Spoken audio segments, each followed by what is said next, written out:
Quick. All right. We're up, TC. Okay, I love it. I was gonna have to talk to you about all that What are stuff you doing in my anyway. chair?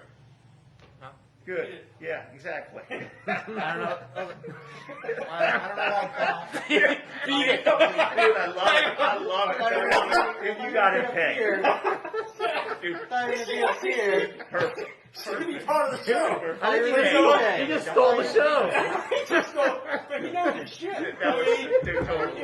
You want to know what the price of aluminum is? He's going to tell you. Okay. You got it. You picked up on Emmanuel real quick.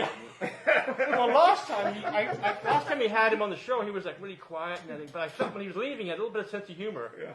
So I think, okay, How we doing? we're up. Live? Yeah. We're going. Hello, everybody. Hello, everybody. Welcome to the 476th Off the Lip radio show Nice count. 476. Yeah. Oh, and also we're wearing masks tonight. tonight. A little muffled, so it'll be okay. We normally wear masks, don't we? We on and off, right? We're gonna do Yeah. everybody. Normally we kind of Try and keep everybody. All right. So we're that's enough of that. We're we're here today. Actually, you know, every time he came, I was shocked he came on the first time, and then he came back, and now he's coming back again.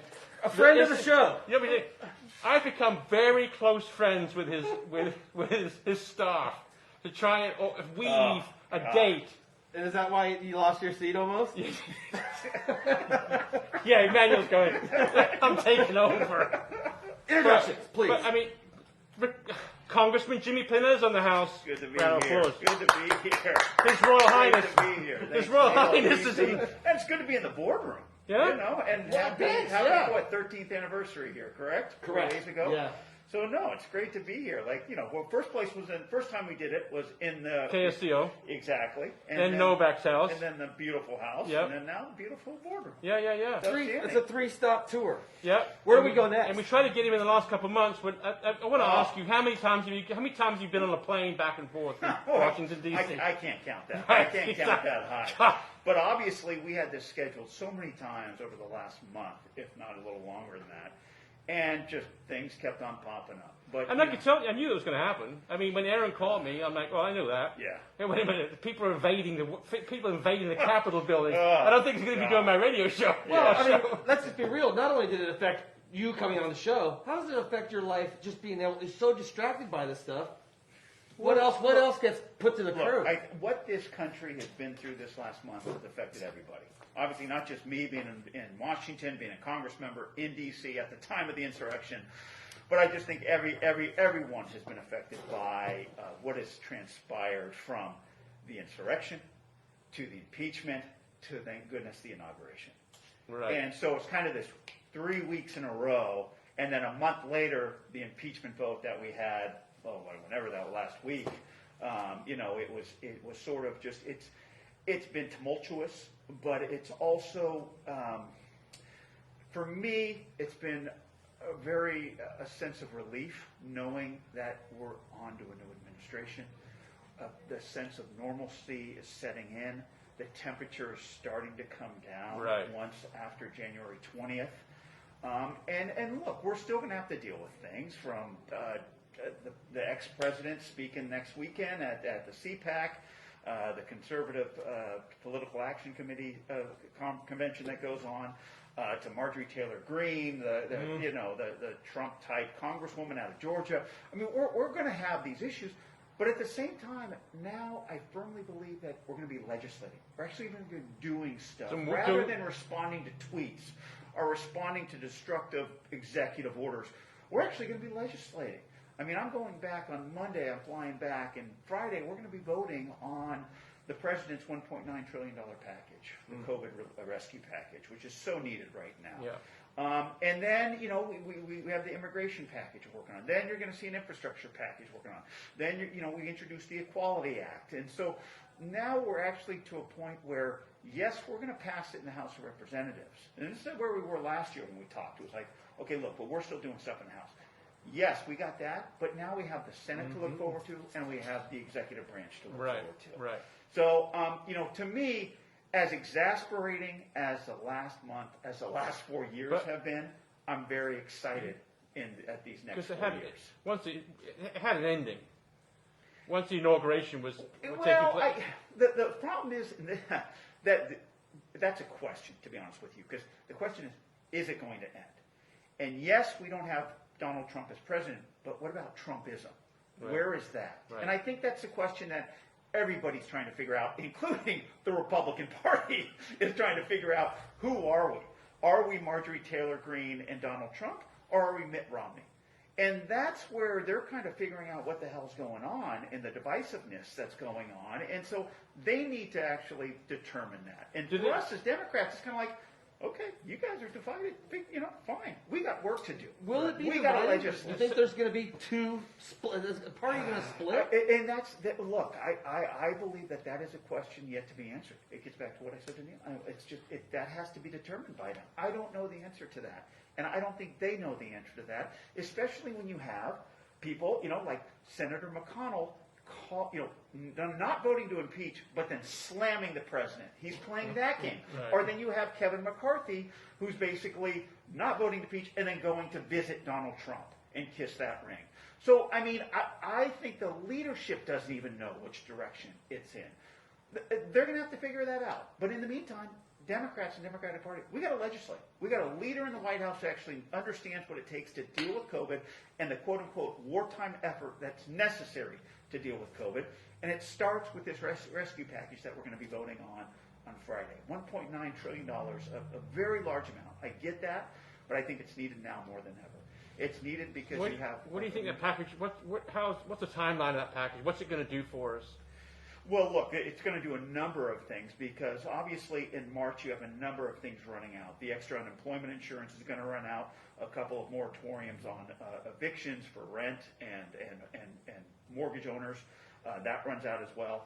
So basically what this bill does is, you're going to have another round of checks. Yep. This is how I say it. It puts shots in arms, it puts checks in pockets, and it puts kids in schools.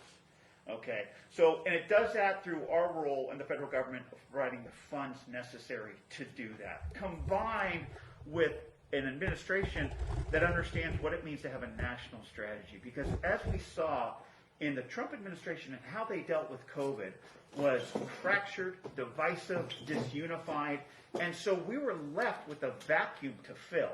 And we did that in sort of as I call it, federally funded, right, state mandated, yep, locally executed. So it was very broken down like that. Now look, federally we did our job. We passed 5 big bills, record-setting bills, that provided the funds necessary for the state and the local cities to actually fight the disease as best as they could.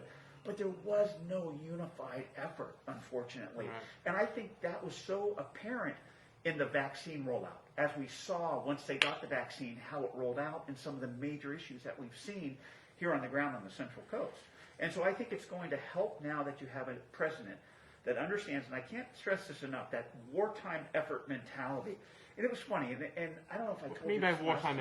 I'll tell you this. Okay. Look.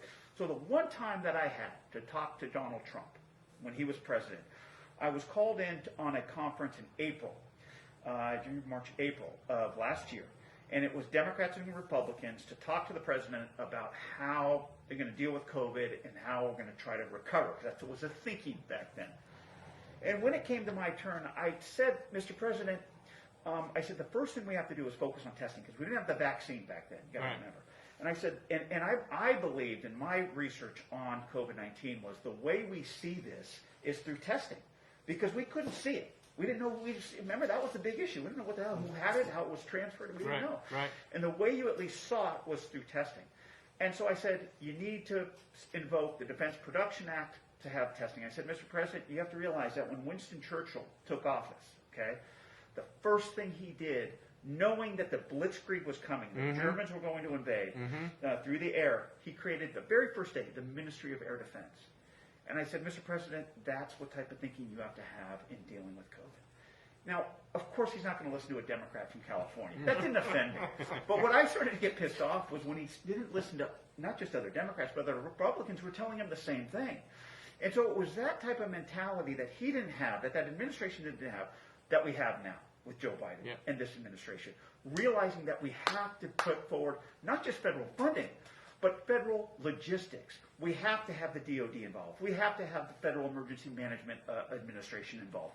We have to be able to give the vaccines directly to the counties to do this. And so what they're doing now is they're not just, you're hearing about these mass mobilization sites. We have 2 out of the 5 in the nation in California.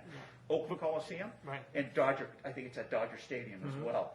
And basically, guess who's there to support it? It's run by FEMA, and literally active duty personnel are there on the ground helping out.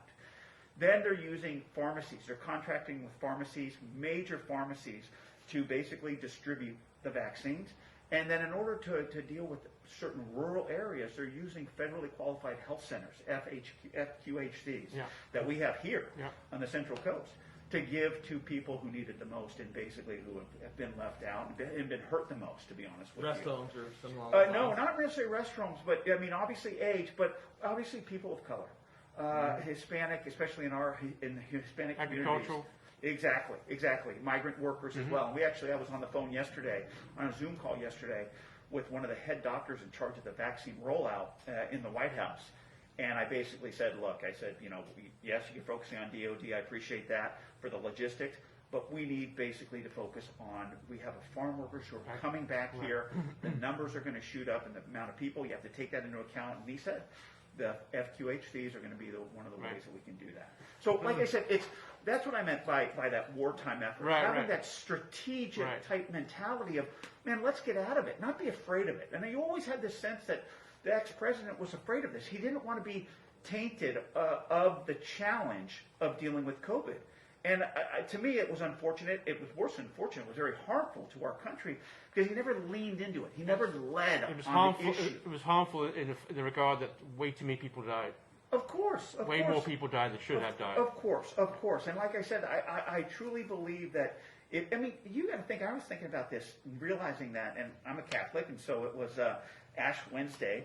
Don't you remember when Donald Trump was like, oh, by Easter the churches are going to be filled? Do you remember that? Yeah. I mean, that's the attitude this guy had of just kind of cluelessness when it came to how to deal with these major challenges. But this is coming from a president who never rose to the occasion when it came to challenges. He just couldn't do it. When it came to him, you bet he could. But when it came to serving and representing other people and fighting for other people, he just never had it in him. It was always about himself. I feel like a year ago, he didn't want to talk to governors if you weren't nice. If you weren't a nice governor, I feel like he made it so these departments didn't want to communicate. Yeah. I feel like he pushed FEMA away or pushed the military away. It was when at the time they all needed to be together. Exactly. Yeah. He didn't want to lean. It's funny you say that. I was reading an article today, I think it was in the New York Times, that talked about in dealing with the situation in Texas right now. Like Biden's like, hey, I'm here. I don't expect you to kiss my ass or be nice to me. Like, I'm here because it's my role. I don't want to slow things down, but know that I'm here. Right. I don't care if you're Republican, Democrat. I don't care if you malign me. I'm here for your people. Mm-hmm. And that's the attitude you have to have as President of the United States. Yeah.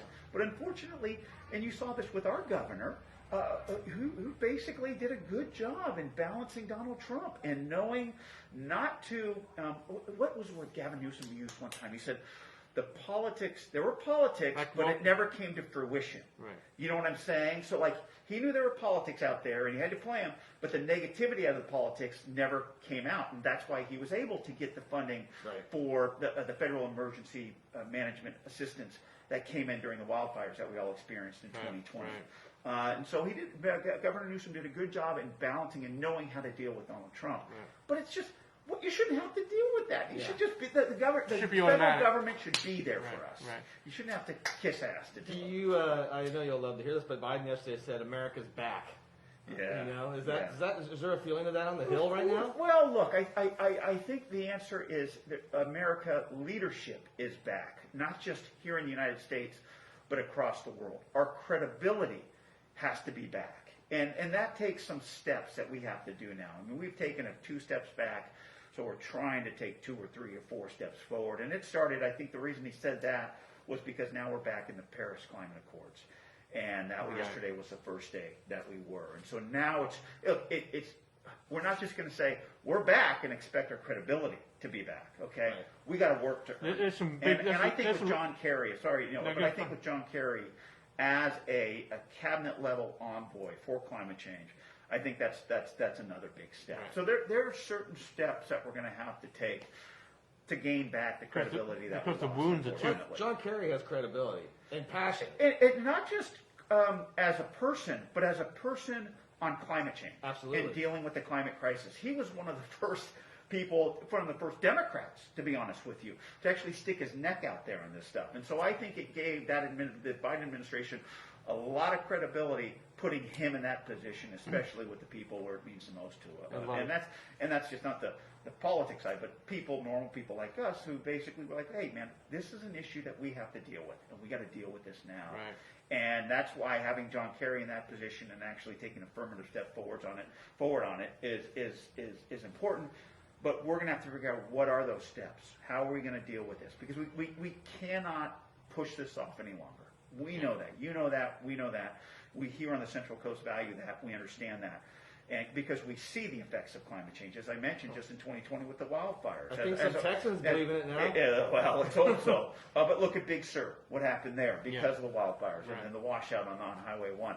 So we've seen that. We know it. But how do we do it? Now, there's a way. The first thing we got to do is figure out how we reduce our carbon output.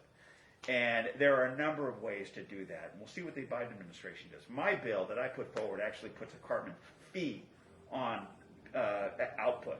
If you have carbon output, it puts a fee on that. We take that fee and we put it back in the communities that have suffered the most from climate change. But we also invest it in research and development, which I think is very important. Yeah. What kind of business is that you're talking about? Well, look, it's mostly major corporations, major organizations that have a significant amount of output of carbon. And so it's basically realizing that you're going to have to, and there's a certain formula as to how they judge that, and then how they judge the tax on that. Now, a carbon fee, it's a fee. Politically, that can be tough for some people to swallow. I'm not sure if the Biden administration wants to do that. They're more into like carbon regulation, like California did. So you put carbon regulation combined with investment in research and development, just like California did, and I think that's the way they're trying to go. If not, if those are politically, we can't do that. What I think you're going to see is potentially another reconciliation bill where we don't have to get the 60 in the Senate to stop the filibuster.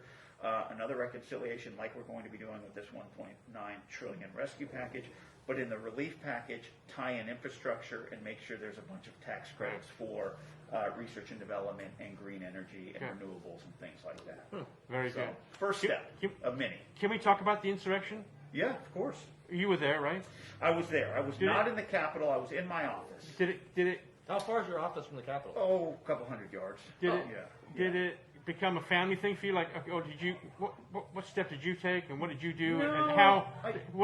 How involved were you with your family?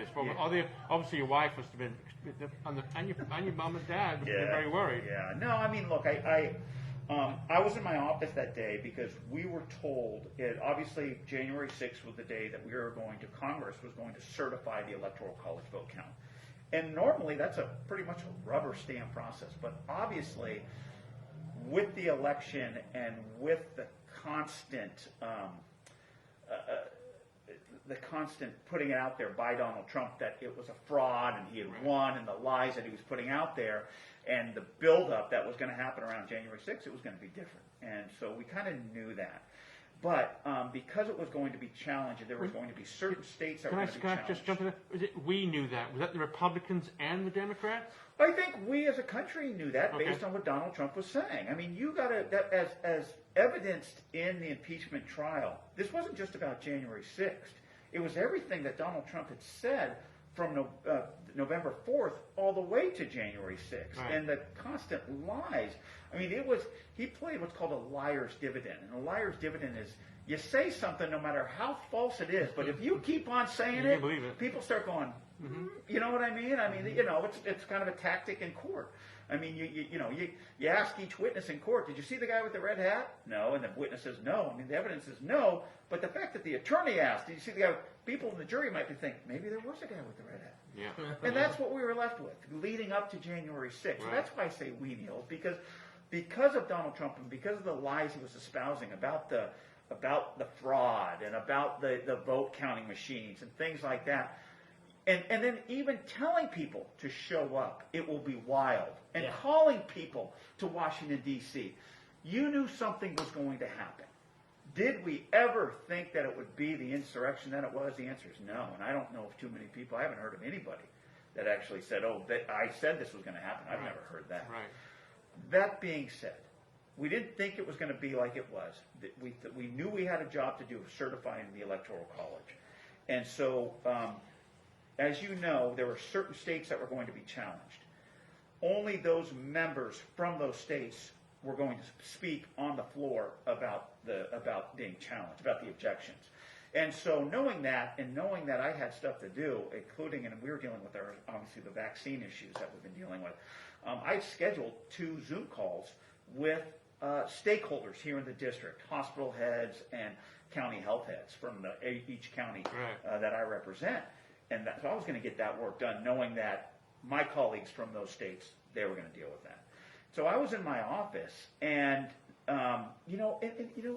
like I said, another reason I knew something could have happened was on the Monday before the Wednesday, January 6th. I was talking to a Republican from a very red state, and he said there are going to be more people from my district in the District of Columbia on January 6th than in my district on January 6th. And so you were kind of like, okay. And then I talked to a few other Republicans. They said the exact same thing.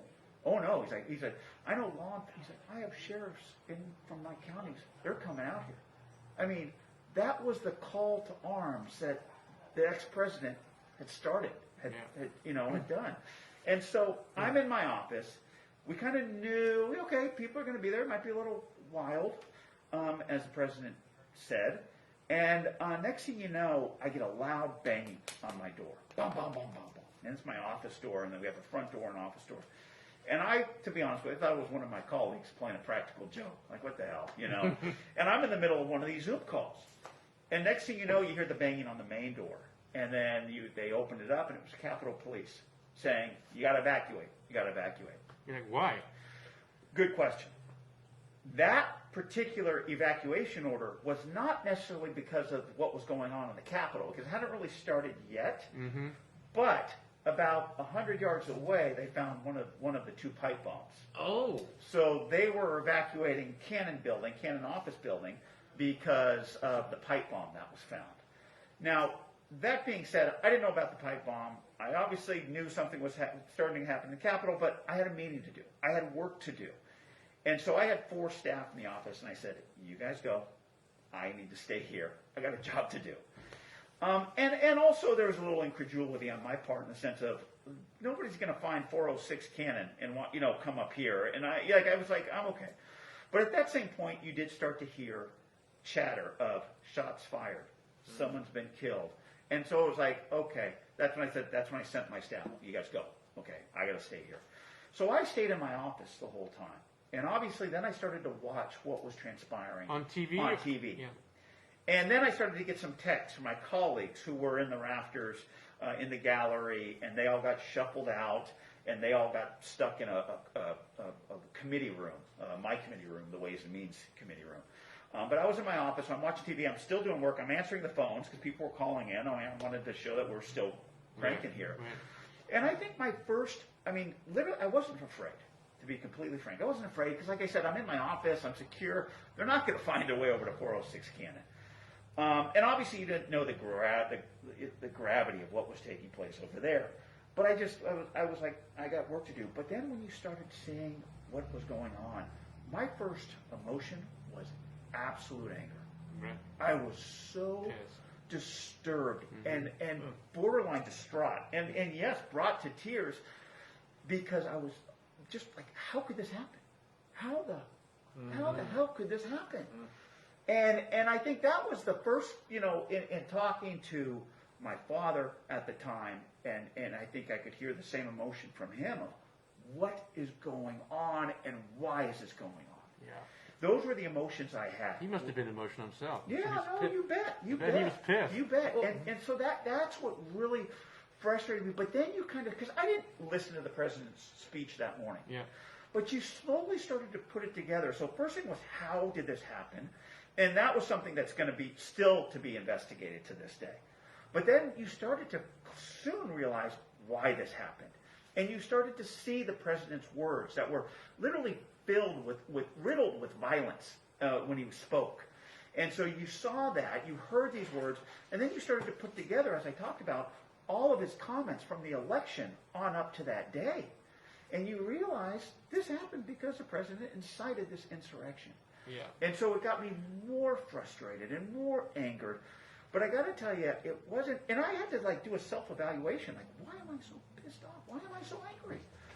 And what I realized, kind of they settled down and you kind of put it together, and I saw the video of the unfortunate shooting that took place, where that rioter was climbing through the window and was shot by the Capitol Police. Now let me just digress and say one thing, that if that hadn't happened, if there hadn't been some form of pushback by the Capitol Police, unfortunately it was that. But if that didn't happen, and watching that video, and knowing, talking to my members who were on the House floor, those rioters would have been on that floor of the House of Representatives. Okay? So I watched that video, and then it kind of hit me in the sense that, man, back in 1976, 77, summer 77, I was in second grade, in between second and third grade, I went and visited my father in his first term in Congress. And it was in that very same location in the Speaker's lobby that I met Speaker Tip O'Neill. Right. And so when I thought about that, when I saw where that shooting took place, right outside the Speaker's lobby, it made me realize this is not just professional for me as someone who works there. This is personal. Right. And it made me realize that that's kind of how a lot of people felt, because when you see the United States Capitol, when I see it every day, my heart swells. And when people see the Capitol for the first time, that's how they feel. They feel that personal attachment. That's the cathedral, not just of our democracy, but of democracy. It's the engine. It's the engine room. Exactly. And so it just look. And I'm going on here, but it just kind of just to give you my thought process of what it meant to me. You know what I mean? Now, mind you, some of my colleagues who were on the floor, who were in the gallery, of course they had every right to be scared. Well, and some of your colleagues at that moment were drafting impeachment papers. Well, yeah. I mean, look, and that was, to me, once you put all the evidence together, I believe that was the right thing to do. And that's why a week later, we basically impeached Donald Trump. And the flip-flop of McConnell, I mean, I understand he thinks it was unconstitutional to impeach a president after they're out of office. But what he said about liability, did that get your? I had to have gotten your attention. Well, it gets back to what we talked about earlier. Of this is a leader of the Republican Party who's trying to play both sides, and what you realize is that goes back to that question, which is a very important question. Yes, Trump is gone, but Trumpism remains, and that's what all of us, not just Republicans, but that's what Americans have to figure out. Because look. 74 million people, the second highest voter turnout for a presidential candidate, was for Donald Trump. Right. So you can't just exclude them. We have to do a deep dive as to how we include people. We can't exclude people anymore. We have to include people. And I think the exclusion was part of the reason of what led to Trump and what led to Trumpism, because people felt excluded. So we have to do a better job of including people. Obviously, you got the extremes who were there at the Capitol, and that there's ways to deal with them, which we're seeing happen right now. But I think we got to be mindful of that going forward, and I believe that President Biden understands that. It was divided. We were divided. The country was divided. I mean, even like TC and I know. We have people that we know. Like, what? Really? Are you brainwashed? Well, I'm really into marketing. Right. I love marketing, and I feel like the country was marketed to be on the polar opposites. Well, that's what happened. During that entire presidency and leading up to it, I really feel like if the media did it, the president did it. The president did an excellent job. Look who we're dealing with, this showman. I always found him to be like the Barnum and Bailey, the master of the three-ring circus. That's what he was. He was a showman. Hopefully, the middle 60% can work together. Well, that's what we're trying. Obviously, and that's what you want to get to. And look, I think, and you continue to hear reasonable conservative columnists say this, that, look, the way we're going to get back to normalcy, and this is what I've always said, to be honest with you, and I say this as an American, not just a Democrat, and right, Republicans are saying, but we got to legislate. We in government, now more than ever, especially with COVID, we got to show people that government actually works for them. You gotta go to work. I mean, I just today, before the e-bike thing, before I was down in Castroville, where the family of a constituent who we helped get citizenship wanted to have a picture with me because we helped him get that citizenship. Wow. And to me, that's why I got in this job, because I saw from an early age that you can actually not just affect one person with the federal government, with an immigration issue, with a veterans issue, a social security issue. Yeah. You can affect their family, which I saw today. And to me, that affects the whole community. Yeah. And so that's what it's about. When we can continue to do things like that, be it through casework or be it through legislation, and I think that's one of the reasons why Joe Biden is basically saying we're going to use reconciliation to pass this first package, because people are concerned right now, not necessarily with process, but with progress. And I think that's what we have to do right now. And I think that's why we're starting it. And so I believe that the more legislation and the more product that we can produce like we're supposed to, and stop the yelling. You know, like I said, I always say, Yeah. I'm not in the entertainment industry, man. I'm in the legislation industry, okay? But it's unfortunate that some of my colleagues don't look at it like that. I admit that. Where you guys legislated a lot in the last 4 years, and does Schumer sit down at that desk? Is there a bunch of stacks of stuff on that desk? No. What happened to all that? Well, no, that's funny you ask, and that's an excellent question. Start all over. Oh, I'm telling you, all we that start stacks of all paper over, are gone? man. We start all over. Wow. Yeah. But like I said, I mean, that and that was kind of the idea, to contend with that administration. We had to show, and everything else that was going on, and yes, even the impeachments that we did, we had to show that we're still working. It gets back to my underlying point that we're there to legislate. We're there to create policy to affect people's lives. Right. And so that's what we had to show, that we were doing that. And let me tell you, it's produced a lot of some great foundation upon which we can move forward legislatively this term in the 117th Congress. Now, look, what you realize, and which can be unfortunate, is that getting stuff done in Washington, D.C. takes a long time. Yeah. This guy that I visited today, this constituent, it took 2 years for us to, he contacted our office in December of 2019. But we just grinded, we persisted, and we got him his citizenship. But that's what it takes with legislation. Yeah. Took me longer to get my citizenship. Exactly, it just takes persistence. That's what I told him. I said, thank you for being persistent. But this is an example of how things work. It's not that, to these days we're so, used to the instant gratification of computers and social media. Man, that's not how government works. That's not how our democracy works on purpose. It's purposefully done to be slow and to be a process and be methodical. And it really contradicts how we do things these days. And how, you know what I mean? Based on social media and how everything else is that instant gratification, that Snapchat society. But no, I mean, this is about basically grinding away. And we did that in the last Congress. I'm telling you, we've laid some good foundation upon which this administration and this Congress can actually get things done. A perfect example is immigration. Yeah. The bill that President Biden basically put out, and I'm an original co-sponsor of the U.S. Citizenship Act, has a number of pieces of legislation that we formulated, that we put together in the House of Representatives. And so we're going to be using that going forward in dealing with something that that's always been a priority for me, and that's immigration reform. And your district relies on you. Oh my God! Well, look, it's a personal thing. It's being the grandson of Italian immigrants who basically came here to give his kids a better life, and then being surrounded by it, growing up here, as we all know. Yeah. If you're from the Central Coast, you get that we're not a nation of immigrants, but we also understand something else around here. We're a nation of risk takers, and it's that attitude of being willing to take that risk. That's what makes this area so great. Yeah. People are willing to come here and work their butts off here because they want to contribute, yes, to their family, but also to this area. Yeah, to the community. And to me, that's what immigration is about, and that's why basically, it's an earned pathway to citizenship. People aren't just coming here and saying, "Give me a," no. You're working, you're contributing. That's what America's about, and people who come here understand that that's what type of work is necessary to be a part of our society. I remember I heard Ronald Reagan. I was driving down East Cliff Drive.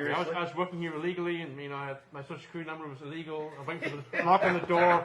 Waiting for the knock on the door on the plane ride home. Okay, I get a free ride home. And I was driving down the road, right down here. East Cliff. Ronald Reagan said, "Okay, you've been here for over 5 years. You're not a felon. You pay taxes. You're in." 1986. Wow. Was that 86? I go, 1986. holy shit. The last I time. go, that's me. I go down to Salinas. They had all these, what are those called? Not caravans. What do they call them? Vans. Huh? Van? No. The big, like a school build, like a school, the portable. The trailers. Portable trailers. Yeah. There was at least 20 of them, right? Once again. And I was the only. They were all calling. Everything was in Spanish. I'm like, hang on a minute. I went up and I go, lady, you gotta stop making those numbers. You gotta stop reading those numbers in English because I gotta understand a word you're saying. And she grabbed me by the ear. She's like, come over here. She threw me in the office. She went bang, bang, bang. It's okay. But it was a 5-year process after that. Last time we passed immigration reform was 1986, Yeah. and I'm telling you, one of the things I've missed the most during COVID-19 are the citizenship ceremonies that we have. Where it's literally all colors are there, and it's just so. It was amazing. I went to see this. People my attorney, raise their hand. pledge your and take that allegiance oath. there? Yeah. And- No, I had Take an the oath. attorney who helped me because I was off. 9/11 came. I was even slowed things even more. But I had an attorney help me. She goes, "Okay, go down. You're in. Your citizenship papers are in. You're going to be at the Santa Cruz post office down in Santa Cruz. Okay, I'll run down there, grab some stamps, get my papers, and hit the road. I drive down there. The seating, the flags, It was it was whole pump. Were you wearing shorts? Color guard. Yeah, I was in shorts. I was in shorts. Exactly. Color guard. Exactly. The whole thing. I'm like, Yeah. holy shit. It was an a amazing special ceremony. day. I was bet. very proud. I was crying. You People bet. were crying. And I mean, the one thing when I'm asked to speak there, the one thing I always say is, look, we're not asking you to forget where you came from. No way. That's what makes this country special is the diversity of all the places that people came from.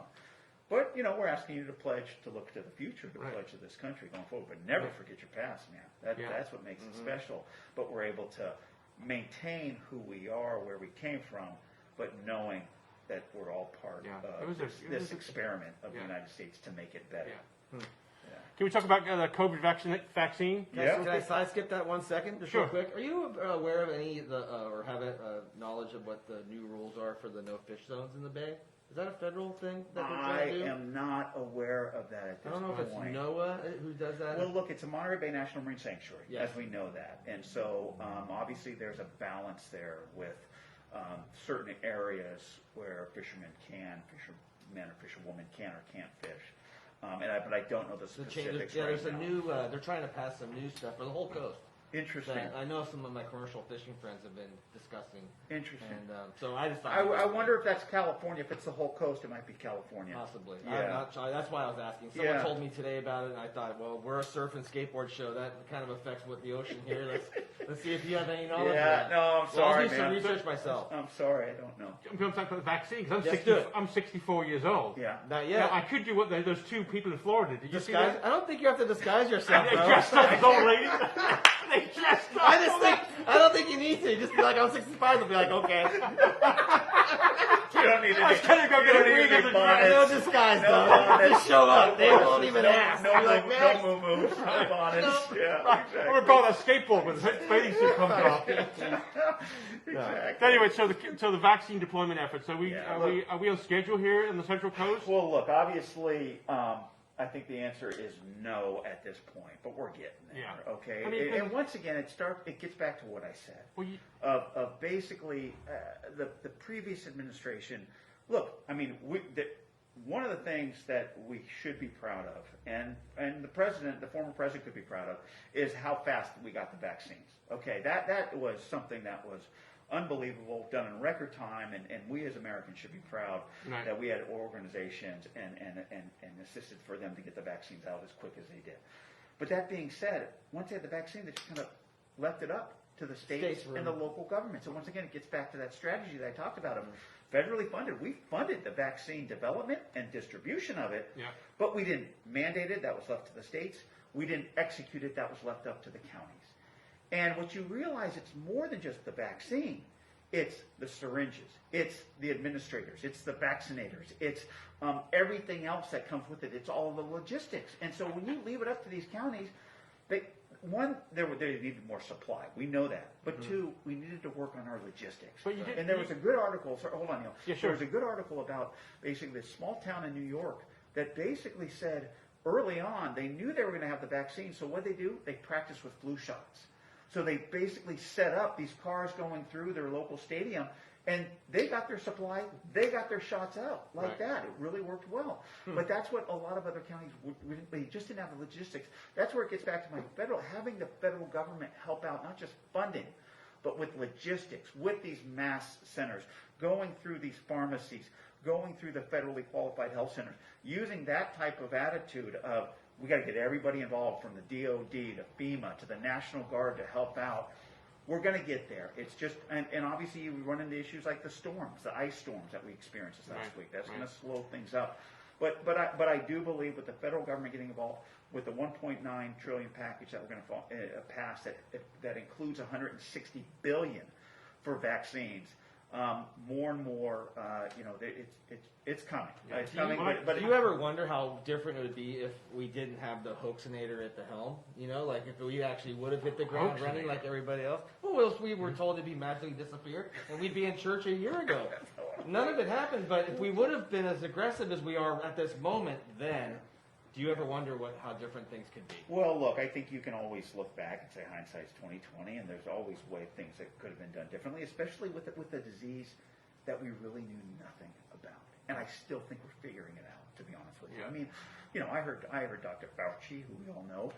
Dr. Fauci, said, look, you get the vaccine, you can still get COVID, you can still contract COVID, you just may not have the symptoms as bad. And I got to tell you, I had two colleagues in Congress, both had their second shots, okay, and they got COVID. Now, they didn't get the symptoms as bad, but they could still transmit it. And so that's part of the reason why you got to still wear your mask. It's why you still got to abide by the social distancing standards and the other policies that are in place in order to prevent the spread. But we're still figuring. We're slowly figuring this thing out, and it's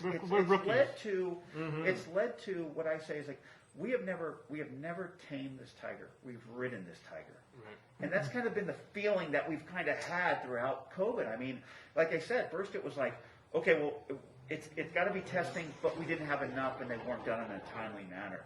And then it was, the vaccines. We got the vaccines out, but then we're having issues at the local level. We always feel like we're constantly playing catch up with this. But once again, I do believe that having a national strategy and having someone at the helm who's willing to lead. I mean, my father said there's governing by crisis or governing by leadership. And I've just felt for the past few years you only govern by crisis. But now I do believe that we have someone in there that's willing to govern by leadership, that actually take the helm and lean into this. Well, if we can get the houses to come in behind that, that's right. And everybody work together, bipartisan. You bet, and that's ideal. That's what you want. And so I think there are going to be a number of pieces of legislation that we should be able to work together on. Do you think we do better, and then all of a sudden the rules are laxed, and then we take one step forward and a couple steps back. We keep doing that. And then the restaurants are now, are we in the red tier now, TC? Or next week, I think the red tier? That's once again, it gets back to this disease, and then you have the variants coming in as well. So, I mean, I heard Michael Osterholm, who's one of the leading epidemiologists, and I've been listening to him throughout the pandemic, and he's been spot on. This was 3 weeks ago, where he said, the darkest of dark hours are yet to come with this pandemic. And what he means by that are the variants which spread much more quickly than the previous type of this disease are still coming to this country. So we got a lot more to go. We got a lot more to go. I mean, look, we got to keep on cranking out with the vaccines. And obviously we've seen the infection rate drop tremendously Yeah. over the last week or Yeah. two, Yeah. which has been a great sign, and I think that's a sign that the vaccines are getting out there. And so we just got to keep on going forward with this, and that's what I've always said throughout this pandemic. Of, look, yes, it is harmful, and we put ourselves in these self-induced comas, economic comas of these shutdowns, which have been tough, and it's a horrible health crisis because we lost a number of people, not just in this county, but throughout the country, throughout the world. But we just got to keep on going forward and making sure that we do that. I worry about the mental health of the You outcome bet. of this, You know? bet. To me, that's You bet. I wonder if we're prepared for that. Yeah. 'Cause there's going to be a rise in mental illness. That's right. That's And, right. and that's I don't know. legitimate. Do you feel like we're you being bet. prepared for We've that? actually, you bet, and we've actually have serious discussions about that in Washington D.C. And a major portion of the COVID relief package that we are going to be voting on has to do with mental health funding. So no, I think everybody is legitimately concerned with that, as they should be, Right. and we need to provide the resources necessary to deal with that going forward. Not just with adults, but with our children who have been home from school, and Absolutely. I mean, there's a number of issues. Your there. children have been home from That's school. right. That's How are right. they doing? They're Are so they- far bad days. I mean, like anything, But fortunately, they take after their mother, and they like doing homework, and so they're grinding away. But you know that there's going to be effects on all kids. I mean, And homelessness Ugh. is huge right now. Yeah. And so the mental health That's of that. another. That's another. Well, I feel like there's a lot of souls to be saved Yeah. with some funding to create programs to help them. Definitely. And I feel like Definitely. we really have not grown that as fast as homelessness, and especially in our expensive You bet. coastal Well, areas. and I think the problem with homelessness is, well, that's it. There's a number of problems. There's no silver bullet, okay? Because obviously it is mental health. Obviously it is addiction issues. Obviously it is housing issues and how expensive it is around here. But that's why, normally homelessness was a local level issue, and it was just kind of the city had to deal with it. No, it's county, it's state, it's federal government. It's an all hands on deck issue, as I've always said. Yeah. And that's why we've continued to provide grants for homeless programs, for affordable housing programs at the federal level.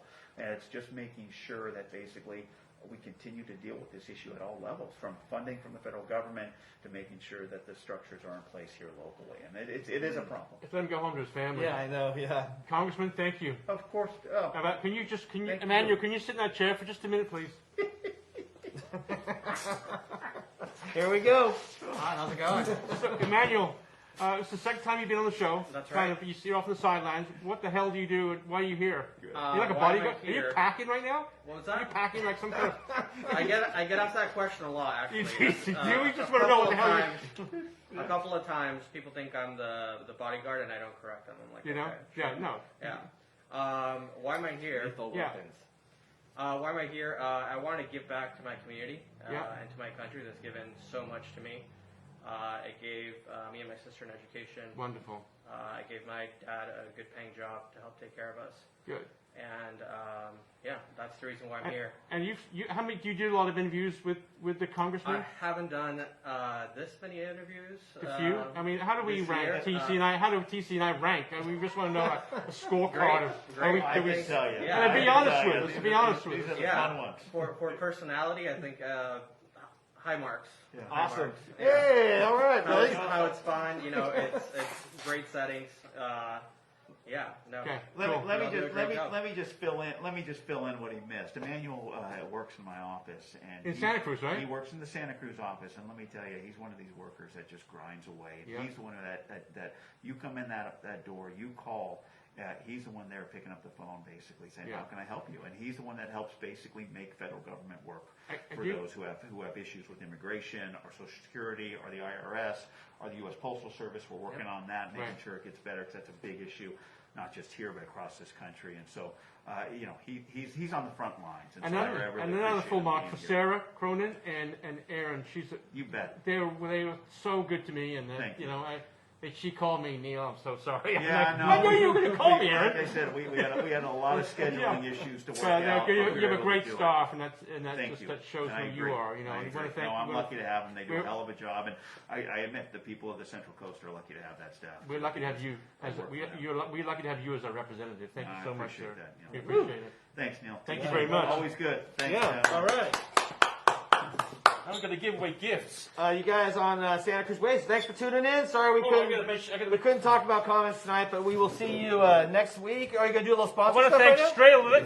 I want to thank Shelley Strail from Legacy Planning, Local State Real Estate Planning Office. She's going skiing. God darn her. 621-2165 for SantaCruzEstatePlanning.com. Janae Medved with Compass Real Estate. Surf with her today. She stole like 3 waves from me. I'm going to get rid of her. She's a sponsor. That's why she sponsors the She's show. awesome. JanaeMedved.com. Merch for socks. Got 'em on? Oh, I love it. Oh, yeah. Look at this. Chill out cafe across the street, were they? Roll the fatties. Nice. Less than $50. Christine Peeney from David Ling up the street. She came to the concert the other day. She's super stoked to be a sponsor of the Off the Radio Show. Listening snack for your earplugs, the wave clock, road pie. I'm getting road pies. I've got to quit eating those road pies. Sharon Rovite from Farmers Insurance. Yes, another guy continuing to steal my waves. Give him a call. Farmers Insurance 462-322-222-222-222-222. That's it from the Off the Radio Show. Jimmy Panetta, keep fighting the good fight. Thank you. All right, Thank good night, you. everybody.